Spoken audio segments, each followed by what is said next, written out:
À la voix de Jésus, Lazare s'éveilla. Livide, il se dressa debout dans les ténèbres. Il sortit tressaillant dans ses langes funèbres, puis, tout droit devant lui, grave et seul, s'en alla.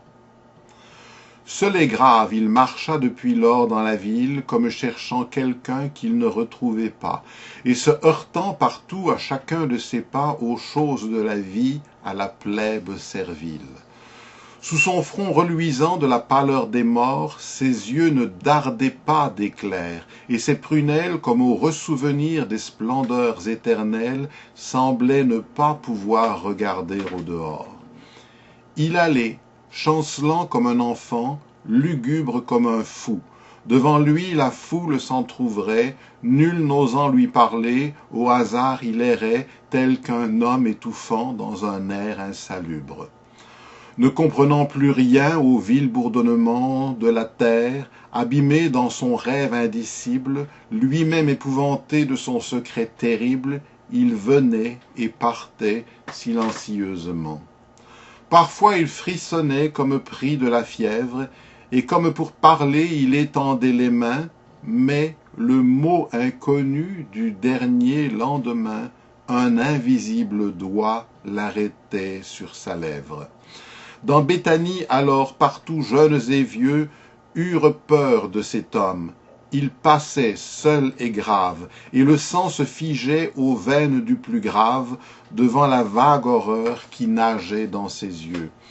Ah, qui dira jamais ton étrange supplice, revenant du sépulcre où tous étaient restés, qui revivais encore, traînant dans les cités, ton linceul à terrain serré comme un cilice.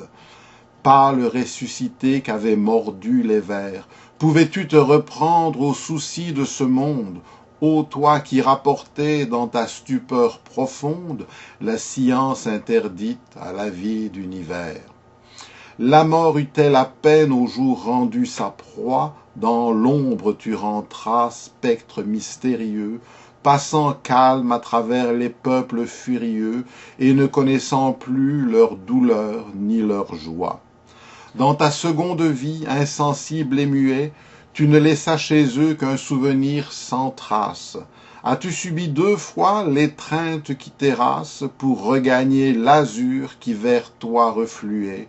Oh, que 2 fois, à l'heure où l'ombre emplit l'espace, loin des vivants, dressant sur le fond d'or du ciel ta grande forme aux bras levés vers l'éternel, appelant par son nom l'ange attardé qui passe, que 2 fois l'on te vit dans les gazons épais, seul et grave, rôder autour des cimetières, enviant tous ces morts qui dans leur lit de pierre, un jour s'étaient couchés pour n'en sortir jamais.